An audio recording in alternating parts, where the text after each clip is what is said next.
If you've been going around the good old internet looking for the right podcast to fulfill your New York Yankees needs, well, I'll be the first to deliver the good news to you. You have found it. Here on Yapping Yankees with me, your host, Mike Scudero, you and I will be discussing the latest news, takes, and talk throughout the entire Yankee universe.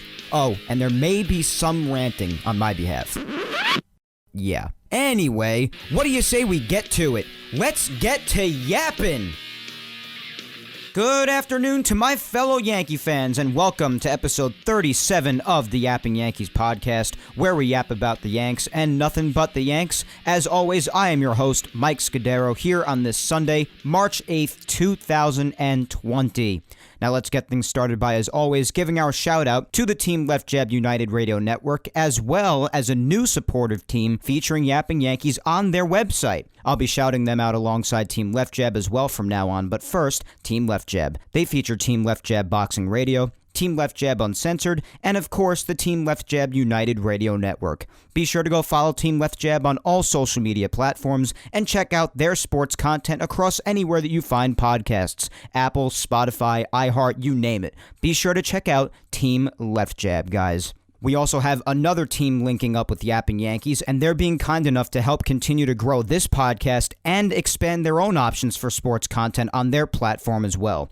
So be sure to check out Grunt Talks MLB. Be sure to visit their website, grunttalksmlb.com, GRUNT talksmlb.com, to see all their sports content, including Yapping Yankees. Be sure to also follow those behind the website, my friend Darren on Twitter at YankeesReport28, as well as the baseball chick Samantha at Ziggy89X on Twitter, XIGGY89X. And they also have a Q&A with former MLB player Homer Bush coming up soon as well, so be sure to check that out. But a special thanks again to Darren and Grunt Talks MLB for joining in on the growth of Yapping Yankees. Well, with that being said, we lost an hour of sleep last night, but it's okay because the sun is out even later starting today, which is always fantastic. Not to mention, we're only 18 days away from opening day when games start to count. Just get here already. I cannot take it anymore.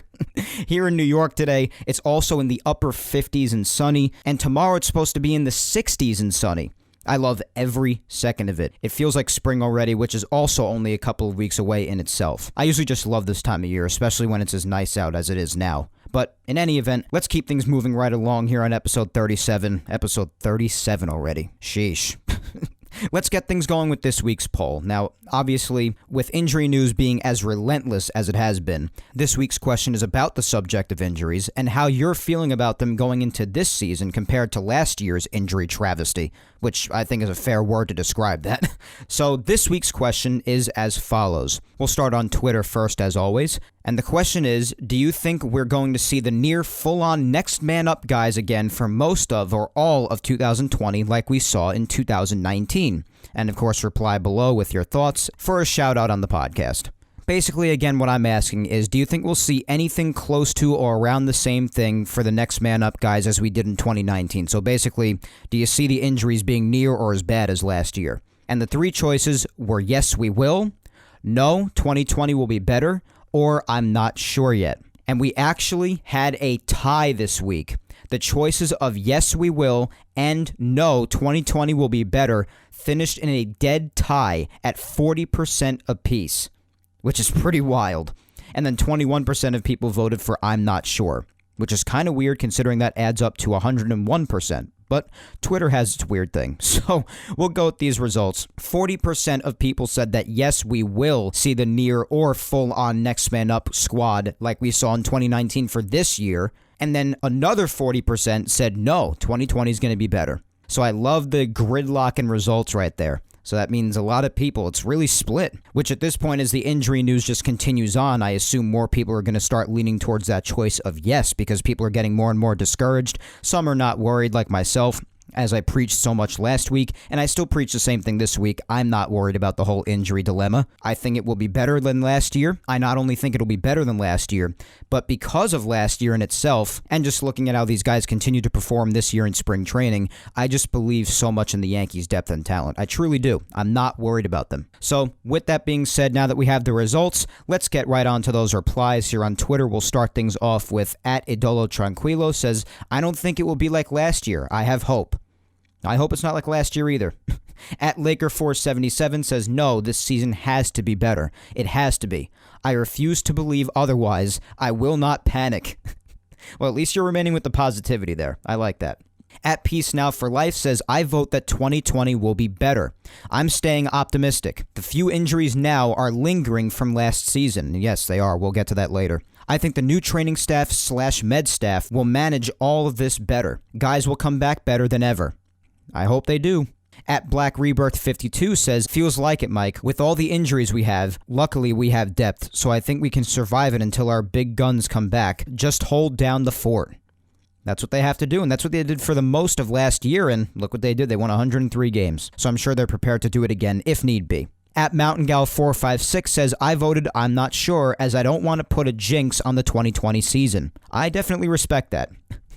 @TeganGraham23 says, I feel like it will be next man up, but we already know how great our depth is with guys like the Sockman and Mike Ford. For those of you who don't know who the Sockman is, he's talking about Mike Tauchman. We can instantly have these guys come off the bench and play above average baseball for us. That's true. The guys just have such an ability to go in there for the big guys while they're injured and just get it done. They really are incredible. It happened all throughout last year, and it left a lot of people, including myself, much of the time, speechless. Up next, we had @Todd_Kelleher says, seems to be starting out that way, but I bet it will calm down. It would have to be pretty bad to be worse than last year, so I'm going with the odds being better for less injuries. All right, Todd, fair enough. @Laura_Icemont says, to be honest, I'm not sure. Yes, 5 players are injured, but we have the depth to cover those few injuries for now. Once the regular season starts is when the answers will be clearer. And that's true. We should wait for the regular season to start, especially because a lot of the timetables throughout spring training for those who are injured already, like Judge and Stanton, a lot of the timetables seem to be really in the air right now for when they'll return. So maybe as they start to make more progress, when the regular season starts, you get a better picture for it all. So I definitely understand that. Then we had my girlfriend @VicSalimo says, I'm not sure, to be honest. I think it all depends on how healthy the remaining big dogs stay throughout the season, which I hope they do. We will just have to see how things go once the season kicks off. And yeah, another person saying, yeah, we'll just see how it goes when the season starts. And I agree with that. My good friend @NikkiB_04 says, no, the chances of having the number of injuries we had in 2019 is as unlikely as the Orioles winning the World Series in 2020. Well, yeah, as we know, those chances are pretty damn low. @DebSeymour51 says, lightning doesn't usually strike twice in the same place. I think we have some concerning early injuries, but the rate at which Yankees fell last year would be hard to match. Here's to hoping, anyway. Yeah, here's to hoping. @BobbyTat631 says, it's hard to say, to be honest. Even with the injuries already sustained, we haven't reached the regular season to know if this is going to be a reoccurring issue or will correct itself. Either way, it's good to know we have competent guys to step in. And yeah, that's the thing. You have the next man up crew that can just step in and do a great job as well and still get plenty of wins. So I 100% agree, Bobby, and that's why, again, I'm not worried about them. @JamesYankee says, the start has not been too great. Hope not, but it feels like Groundhog Day. Understood there. @JoeGNJ1. In my opinion, it'll be better overall, but it may take a while before the new training staff's protocols take effect. And yeah, that's definitely true because, again, and we'll get to it later with the latest news with Judge, seems like another injury that goes back to last year, which may have been another incompetence of the old staff, which is not a good look, as if they already didn't have a bad enough look on their hands. @official52011_2 says, I'm not sure right now. All right, fair enough, and I do know a lot of the other people in the replies do say, let's just wait until the season starts before we say anything, and that's fair enough. @Allen_317 says, guys get healthy over the winter. Carrying these injuries into the offseason is on the last training staff. I don't expect to see a difference until next season, honestly, at which point the new staff will own it. All right, and again, we do see plenty of these injuries that are happening right now, which is a good time for them to happen rather than any other point throughout the regular season. but at the same time, these are many injuries that you're seeing dating back to the end of last season. So you're right there. At Kenya_Simone17 says, I honestly hope not. I hope that this training staff shows us something different and we don't see repeat injuries or anything like that. These injuries are happening early on, and these guys can still get back in it. So I hope this doesn't continue or get complicated. I hope not also. I hope it's as easy going as possible. At Joe Campbell8096 says, most of baseball does not have our organization. Our full AAA squad could be on others' major league teams. That's true. At Makeup_Mofo says, I think this season will not be as bad, but I do think we're in for a ride, and we just have to put our big boy/girl pants on and hang in there. That'd probably be the best advice. At Java31 says, this Yankees 40-man roster is stacked, one of the best in baseball, and their minor league is loaded. It is. At Yanks GTE says, didn't he run on the anti-gravity all of 2019? Now, I didn't really know what he meant by this comment. I even replied, who are you talking about? But I assume with the recent news of Giancarlo Stanton running on the anti-gravity treadmill lately, I guess he's talking about Stanton, which this poll didn't have anything to do specifically with Stanton, so it kind of confused me a little bit, but regardless, thank you for the reply. At eSinger1999 says, I'm hoping that this year will be better because we have a lot of talent on the team. That they do. And then lastly, we have at Bobarino69420 says, I think we'll end up regressing towards the mean, unfortunately, but we'll still win 98 games and the division. Well, imagine if regressing towards the mean does in fact mean 98 wins with still a division victory. Imagine how many other organizations in baseball would do anything to experience that with how bad some of them are year in and year out. So I'd still be totally fine with 98 wins and a division victory. That's what counts at the end of the day. And then once October comes around, of course, you do what you got to do, fight your way to the World Series and win. That's the goal ultimately, is it not? Well, with that being said, that is all for the Twitter replies. As always, as I do every week, I want to thank each and every one of you who replied, voted, and interacted on Twitter. Let's head on over to Instagram, and then we'll move on to some spring training discussion as well as recapping yesterday and talking a little bit about what's going on in today's games. And the Yankees do have a split squad going on today. They're facing the Orioles in one game at the Orioles Spring Training Park. They're tied at 5 right now after the 9th inning. We'll see if they go into extra innings. Otherwise, it'll probably end in a tie. And they also face the Braves at George M. Steinbrenner Field, and that game is already wrapped up. The Yankees won 1-0. So let's go on to Instagram before we wrap up this poll segment. So over on Instagram, of course, the same question applies. Do you think we're going to see the near full-on next man up guys again for most of or all of 2020 like we saw in 2019? And even though the choices of yes and no on Twitter were evenly split at 40%, there is more of a definitive winner, but again, not by much here on Instagram. The choice of no, 2020 will be better, was victorious 56% against the 44% who said yes, we're going to see more of the same thing in 2020 as we did last year. And we'll get to the couple of replies that we got for the poll on Instagram. First off is my mother, Julia Gina Scudero, says, although the fact that we already have injuries isn't promising, I somehow feel more optimistic. I'm hoping the guys don't overtrain themselves in the gym, and keep in mind that they're not bodybuilders, they're baseball players. That's certainly true, Mom, and I know a lot of people agree with that, definitely. I say they gotta stop training like they're these big bodybuilders, and a lot of people agree with that opinion. I certainly agree with their need to be careful when they do that stuff. Just be as preventative towards injuries as possible. That should probably be the number one priority. And then lastly, we had MatchSwartz.14 says, at this pace, we will, unfortunately. Hopefully everyone stays healthy. I will say last year, those next man up guys stepped in clutch spots and kept the team a competitive team. But we hope everyone stays healthy. And of course, that's what we all hope for. We want to see all the big dogs out there, but if they're not out there, unfortunately, as you say, Matt, and as many others have said, we obviously have the next man up studs that can come in and take their place for as long as they need. So, as I do on Twitter, I thank all of you on Instagram as well for replying and voting every single week. Your support means the world to me. It really does. But let's start off the spring training quote-unquote weekly recap segment by just talking about yesterday. Of course, I do not bother going through the intricate details of every single game throughout spring training because the games don't count and nobody's going to sit here listening to a podcast, listening to the in-depth details about what happened in games that don't count. Nobody cares about that. I realize that. So we just really talk about the game that happened the day prior, in this case, of course, yesterday, Saturday, and then we'll talk a little bit about today's games, I say games because, again, there was a split squad. And any important points that I feel are worth mentioning throughout that happen in any of the games, I will talk about a bit before we move on to the Yankees news segment and then wrap up for today. So let's start things off talking about what happened in yesterday's game. The Yankees yesterday took on the Pittsburgh Pirates on the road. The game was televised, so I watched a good amount of it. And the Yankees did win 7-4. In the starting lineup, we'll start off with Tauchman and talk about what he did. He went 0 for 4, so a little bit of a rough day for Mike, and he left 3 runners on base too. Gio Urshela was batting second at third base. He went 1 for 4. And Duhar was batting third in left field. He went 0 for 3 with a walk. In the cleanup spot and at first base was Mike Ford. He went 2 for 3 with a walk as well. Chris Iannetta was batting fifth at catcher. He went 0 for 1 with 2 walks. He's been having himself a very nice spring, Chris Iannetta. Then Chris Giddens went 0 for 3 with 3 strikeouts and a walk. Left 5 on base. Bit of a rough day for Chris Giddens. Zach Granite batted 7th. He had a run scored, but he went 0 for 1 with 2 walks. Thairo Estrada went 0 for 3, and he struck out twice, so a bit of a rough day for him. And Kyle Holder, who's been having himself a pretty good spring as well, went 3 for 4. And as far as pitching is concerned, you had Jonathan Loáisiga start the game. He went 2 innings. Then you had Nick Nelson. After him, he went 2 innings, allowing no runs. Loáisiga did allow 2 runs, by the way, on a 2-run shot to former Yankee John Ryan Murphy. Nick Tropiano pitched after that. 2 innings, 1 run allowed, and it was earned. He struck out 2. Then after him was Jonathan Holder. He went a scoreless inning.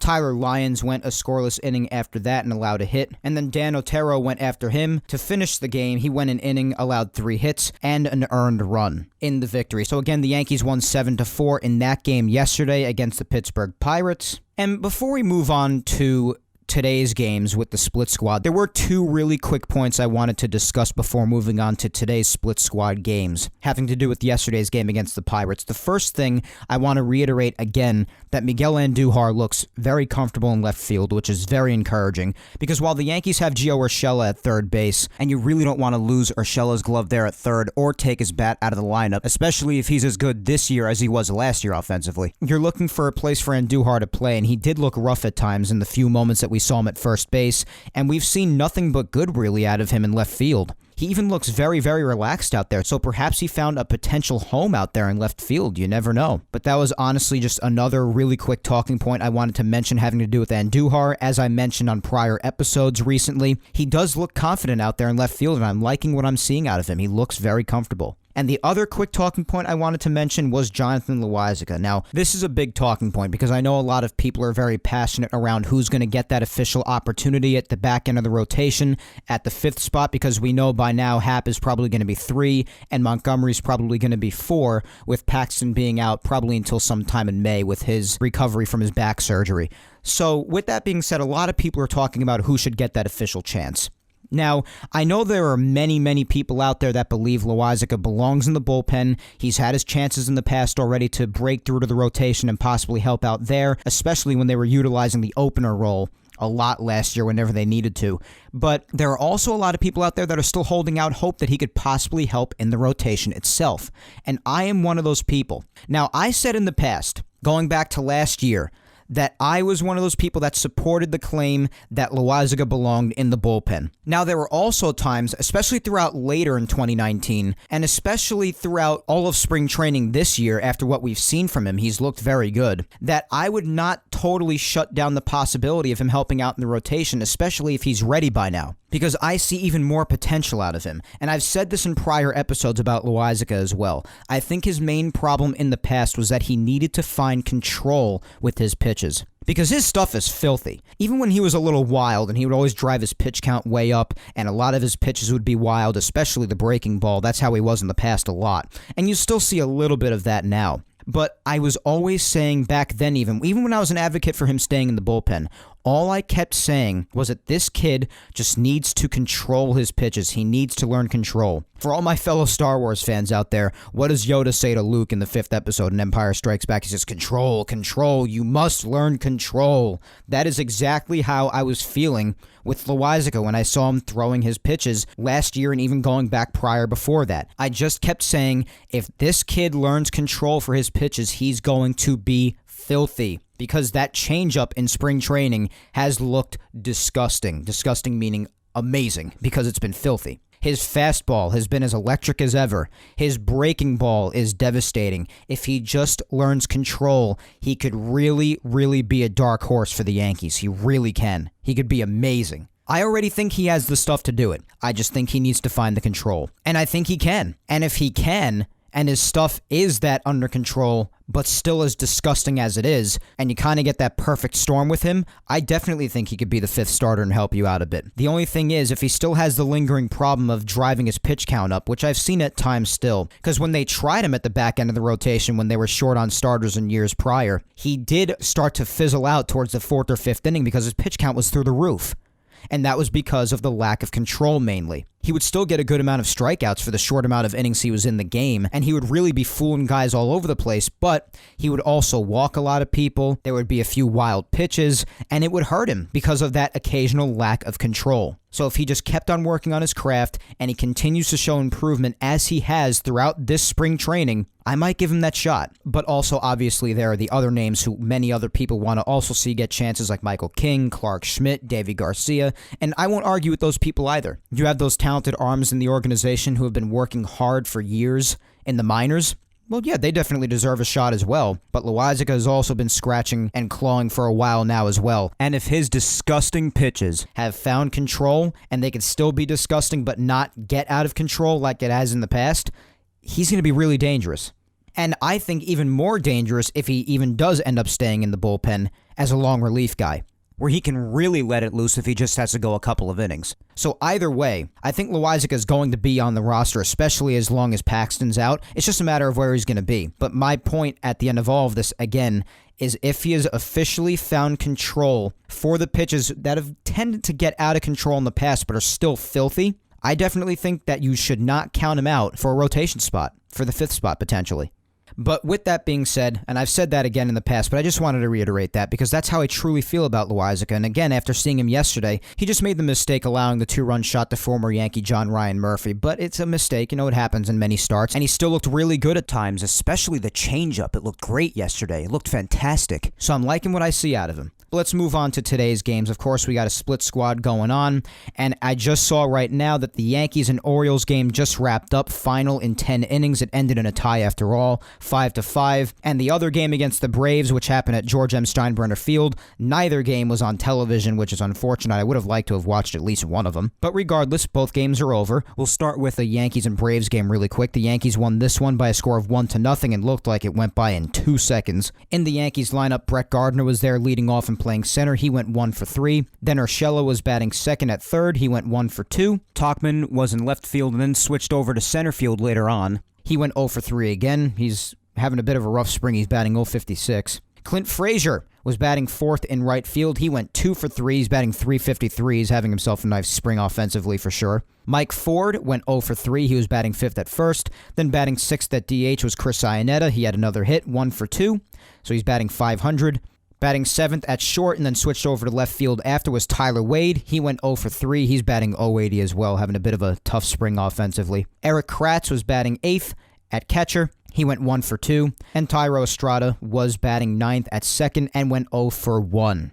So that's what happened in the Yankee lineup today. And pitching was Masahiro Tanaka. You're now starting to see the starters go a little bit deeper into the spring training games as time progresses. Tanaka went 3 2/3 innings, only allowed a hit, no runs allowed, and struck out 4. His ERA in the spring is 2.08. So Tanaka's had himself a nice spring. He's looked really good. Then Brooks Kriske came in and pitched after him. He pitched a third of an inning. Ottavino pitched an inning after that. 1 strikeout, a scoreless inning. Zach Britton, who got the win on the day, he pitched a scoreless inning, striking out 2. Tommy Kahnle pitched after that, pitched a scoreless inning, also striking out 2. Then Chad Green came in after that, pitching 1 inning, only allowing a hit and striking out 1. And to finish off the game was Domingo Acevedo, pitching an inning and striking out 1. So as far as Tanaka's concerned with starting, I'm very glad at the good spring he's having. It's very encouraging. And being the number 2 guy, especially with Paxton being out and Luis Severino being out the entire year due to Tommy John surgery, as we all know, I expect even bigger things out of Tanaka this year. I think he's going to step up big time, and hopefully he can remain healthy as well. He's been very durable in his time with the Yankees, despite pitching with a partial UCL tear for much of it, but he's stayed out there and he's delivered for the team. There's no doubt about that. So I'm very confident that Tanaka will come through yet again, as he has so many times in the last few years as a Yankee. and over in the game against the Orioles when they finished in a 5-5 tie. You had DJ LeMahieu leading off. He went 0 for 4. He's batting .346 in the spring. Luke Voit was batting second. He went 1 for 4. Gleyber Torres batted third. He went 0 for 3. Kyle Higashioka batted cleanup at catcher, and he went 1 for 3. Chris Giddens at DH went 0 for 3. Batting sixth was Rosel Herrera. At third base, he went 1 for 3. Continuing to have himself a pretty nice spring. Estevan Florial, he went 1 for 3. He had an RBI double, I believe, early in the game to get the Yankees on the board. And then batting eighth was Trey Amberge. He went 1 for 3, batting .313 in the spring, so Trey's having himself a nice spring.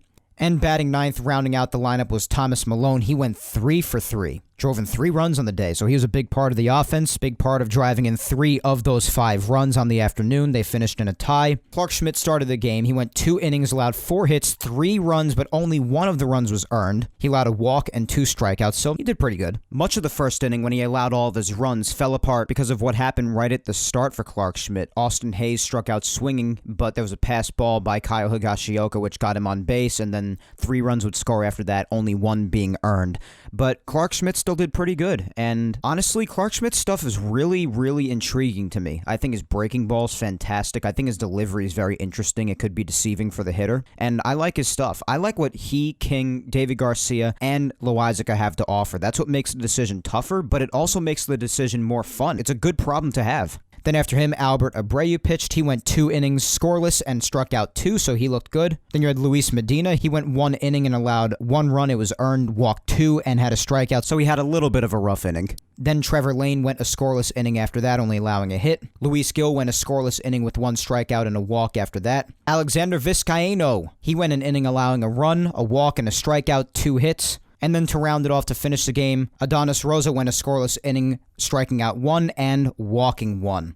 So again, that game finished in a tie, and the game against the Braves at George M. Steinbrenner Field, the Yankees won that one by a score of 1-0. So that's your brief spring training recap and a little bit of discussion having to do with my liking Andujar in left field, as well as my opinions on Jonathan Loizica and the spring that he has had, possibly leading to a change in role when it comes to the regular season coming around. And again, I can't wait to actually do weekly recap on all the games again once they start to count, starting in less than 3 weeks again, 18 days when opening day arrives. But for now, let's move on to the final segment of the show, some Yankees news from this week. And as you probably already know, as I said earlier in the show as well, the injury news has just swept over Yankee land in the last couple of weeks, unfortunately. So much of this segment is obviously going to contain injury news again, and the first thing we'll delve into sort of has to do with it, since injuries are why this is even a discussion, really. But Andy Martino earlier in the week tweeted that the Yankees were interested in talking to the Mets about Steven Matz as of Monday. So a potential trade, perhaps. But then Brian Hoke tweeted Tuesday, and the Yankees themselves said that those rumors were false, so that's that. Not really a great look for Andy Martino, I guess. But there were other reports that the Yankees have been wanting to add a starter, but many have said they haven't actually contacted anybody. But me personally, regardless of what's true or not true in this whole saga, I don't think they need to look elsewhere. As I've said, they have plenty within who, as I've said so frequently the last few weeks, as you well know, could definitely step up, and not just step up, but even possibly have big career years for themselves. Loizica, as I said earlier, although I know many want him in the pen again, but we'll see. Michael King, Clark Schmidt, Davy Garcia, these are names that are being mentioned ad nauseum. And these are talented guys, so I'd see what I have in them, but that's me. You have the talent, you see the potential, they've been there for a while, they deserve chances, especially if only early on in the year. See what they got. I know a lot of people just fantasize about these big trades going down, about these big names coming to the Yankees, but that's not always what happens. And if you have the talent inside, look within and see what happens. But on to some other news other than those reports. This Judge injury, we got to run through this because this has just been a crazy saga. So hear me out. Let's jump back in time to when all of this started with Judge. This started off as shoulder soreness, right? It required a couple of days rest, and when he started throwing again, he said he was game ready. Everyone seemed optimistic. Boone and everybody else in the organization, they were like, yeah, he's going to get out there maybe in a few days and play his first game. Then, after experiencing pain reportedly in his pectoral muscle while hitting, he rested again. Lots of tests were done, many of which seemed to have come back clean, dye tests and all of that, and despite this, there were reports that he likely wouldn't be ready for opening day alongside Stanton because of the pectoral discomfort. Then about a day or two after this, Judge addressed the media and said he may actually be able to return for opening day, that they're just trying to figure this whole thing out. And then, Friday afternoon, it was revealed that he has a stress fracture in his rib, one of the highest ones around the shoulder, and that he's going to rest for 2 weeks and be reevaluated, with surgery not being off the table, meaning that it's possible. Then, after all this surfaced, they then said that this happened on the play in September where he dove for a ball running in right field, and he seemed to have had a tough time getting up and definitely seemed at least a little shaken. So if this is true, I suppose it's another incompetency of the old training staff. I mean, this whole thing has been crazy and confusing as it is, but it makes it even more infuriating when you hear that this could possibly be yet another injury that had been lingering from last year that the old training staff was possibly too incompetent to properly diagnose and treat at the time. Which, again, is yet another thing to add on the list of things that make them look terrible, as if they need any more, because they were already terrible as it is, and this is just another injury on that long list that makes them look just awful. So this whole Aaron Judge thing, it was one of the most confusing times for injury news that I had seen for any one player. All I know, and I know a lot of people felt this way as well because I'm on Twitter often and I see people's thoughts being thrown on the timeline all the time. But I was not the only one that was beyond confused about all of this. This Judge injury saga was very, very confusing. And I really do hope, and it's obvious he's not going to be ready for opening day now. Despite him saying just a few days ago that he could be opening day ready, he's clearly not going to be. But you only hope that this 2 weeks of rest is all he needs, that a lot of the rest from this stress fracture in the rib had already been done during the offseason, and hopefully he's maybe in the middle or towards the end of the process of the resting time, which I'm pretty sure all you could really do with this is rest for the most part, unless you get surgery. But if they're not going to opt for the surgery, he just needs to rest. And hopefully once he's evaluated after 2 weeks, he could ramp up some activity again, and we could see him on the field as soon as possible. Because again, if there is a time you want all this nonsense to be ironed out and taken care of, it's now. Before the regular season even starts, maybe miss a few weeks in the regular season, the beginning. If you're going to miss any time, you want it to be the beginning. But the only thing I'm still not 100% clear on is just how much 2 weeks of rest is going to do for him. If this is something that's going back months and he still had this sort of a problem going on, if that diving play was the thing that in fact caused this injury, is 2 weeks of rest going to do it? I don't really know about that. So I just really hope this is ironed out as soon as possible. Just for their sake, they really need to. And when I say they, I mean the likes of Gary Sanchez, who we're going to get to next, Giancarlo Stanton, Aaron Judge. Just for their sake and for their futures as well. They really got to get out there on the field. I know they can't control their injuries and everything, but they could do some precautionary things. They could go to measures to try to prevent said injuries, but of course, no human being could have full control over their body and say, hey, never get hurt, and they're just healthy for the rest of their lives. We don't have that power, obviously. But for their sakes, I just hope they get out there on the field, play a good chunk of the season, if not nearly all of it, and just shut everybody up. It's the only way you're going to do it. You got to be out there to play. And you got to be healthy. So I hope this passes for Aaron Judge as soon as possible, now that we were finally able to nail down the issue after weeks of confusion. But I'm just glad that's all done with, because I don't think I've ever been a part of an injury saga that has been more confusing than Aaron Judge's the last couple of weeks. Really, really mind-boggling. I just hope that they work with the new training staff as much as possible on injury prevention going forward. That's all I can ask for. But let's keep on moving along with the injury news. Up next, as I said, is Gary Sanchez. He did not take batting practice in Tampa yesterday because of a sore back, and Boone thinks it's no big deal at all. But then again, the same thing was said about Judge before it was revealed he had a stress fracture in his rib. But you say to yourself, hopefully this ends up being different. He's going to get a little rest and see where he goes from there. And Boone also said it may have been from playing back-to-back games. He was expected to play tomorrow, Monday, against the Phillies in Clearwater, but apparently he didn't even take BP again today, and is not on the list for tomorrow's game in Clearwater against the Phillies. So again, Aaron Boone's word, although yes, I'm aware no one is always right, especially in this injuries department, but again, his word, a bit off base. But everyone involved still seems to think this is going to be a quick thing, so let's hope it remains that way. One thing is for sure, as Gary also said to the media, as I've also said prior in this episode and in previous episodes as well, if there's a time for all of this to happen, it's now, and you don't want to rush it. And yes, he's right. And I said the same thing for Paxton as well. Don't rush him back either, but can we please just figure this all out?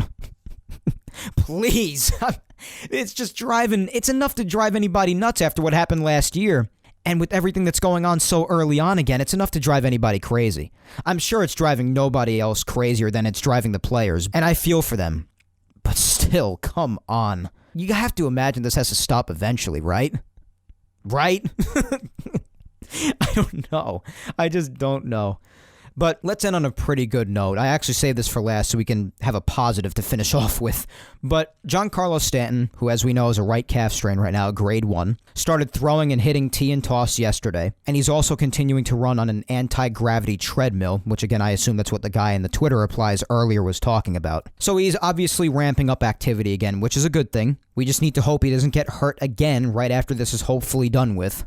We know he's not going to be in the lineup come opening day, but honestly for me, if you miss a chunk of or all of the first month of the season, as I said, it's not the end of the world, especially if it means getting rid of the problems now and being all set going forward. I've said this ad nauseum, but a lot of people need to hear it, particularly when it counts towards the end of the season and into the postseason. That's when you want them around the most, obviously. Iron it all out now and be set for most of the season, or all of it, and especially later down the road. For me, personally, as I've said, that's what matters most. Just be ready for the middle, especially the end of the year. The later part is what's most important when you're pushing to win the division if you don't already have it locked up. And then, of course, in the playoff push to the World Series push. And, of course, finishing at the top, being the world champions and hopefully finally winning number 28 for the New York Yankees. And with that being said, I think that's a pretty healthy note to end on, isn't it? I do. But with that being said, thank you so much for listening. One last shout out to Team Left Jab and Grunt Talks MLB. Team Left Jab features Team Left Jab Boxing Radio, Team Left Jab Uncensored, and of course, the Team Left Jab United Radio Network. Be sure to go follow Team Left Jab on all social media platforms and check out their sports content across anywhere that you find podcasts. Apple, Spotify, Blog Talk Radio, iHeart, everywhere. Be sure to check out Team Left Jab, guys. And as I said earlier, we're shouting them out again for the second time, and this will be a consistent thing on each episode going forward, as long as they are featuring Yapping Yankees on their website. We also have another team linking up with the Yapping Yankees, and again, they're being kind enough to help continue grow this podcast and expand their own options for sports content on their platform. Be sure to check out Grunt Talks MLB. Again, Grunt Talks MLB. Be sure to visit their website, grunttalksmlb.com, to see all their sports content, including Yapping Yankees. Be sure to also find the masterminds behind the website, my friend Darren on Twitter at Yankees Report 28, as well as the baseball chick Samantha at Ziggy89X. And they also have a Q&A with former MLB player Homer Bush coming soon, so be sure to check that out as well.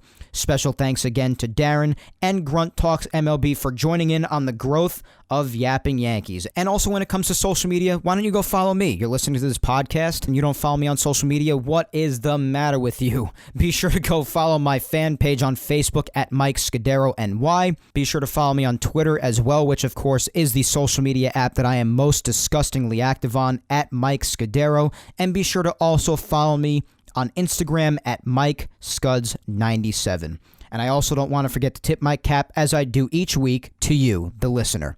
Whether you just listen or give feedback on the show, vote or reply on the poll, message me to talk about the Yankees, support me and show love on social media, whatever it is you do to show your love and support to me, I tip my cap to you and remind you just how much I appreciate your love and support every single day, guys. Thank you. SoundCloud, iTunes, and Spotify listeners, I hope you enjoyed the show, as well as my fellow YouTubers. Please do not forget to hit that subscribe button and listen to all the other past episodes of Yapping Yankees. Once again, thank you 3000 for listening. I'm Mike Scudero, and I'll talk to you next Sunday, March 15th, when I come at you with episode 38 of Yapping Yankees. Until then, continue to enjoy spring training, be excited as opening day grows closer and closer, and have yourselves a great week. Take care.